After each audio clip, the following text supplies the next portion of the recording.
and rural poors. And to expand, of course, to expand and stabilize investments in ARD, rural infrastructures, education and health, targeting the needs of the poor. Thinking forward is also a strategic tool. How to go from a hierarchy of stakes to a strategic framework, and then to research priority setting, according to the skills and means of each research organization,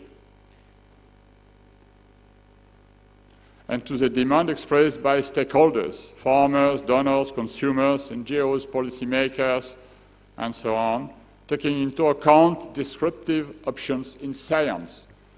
Of course, we are working with science, and science could change a lot of things, but could also, on a very incremental way, or another way with really breakdown and disruptive things.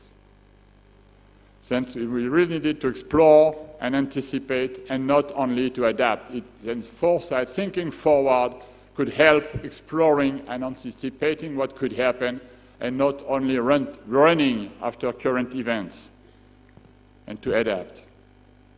That's a way to improve the influence on research and policies, or to ensure relevance, credibility, and legitimacy by a large participation, by the transparency of mandate and authors, where diverse. Some of these exercises are ordered by institutions or are working as advocacy of groups or things like that. But it is putting all that together into debates that could be useful for everybody, with of course, relying on solid empirical basis and quantitative as well as qualitative statements. There is no priority, which links with decision makers that has to be made, and of course to monitor the follow-up of these exercises and how it is taken into account. Then what could be the next steps? Really, for all of us, foresight is a need for ARD, and with a double aim, as well priority setting for ARD itself or for research policymaker, but also advice to policymakers.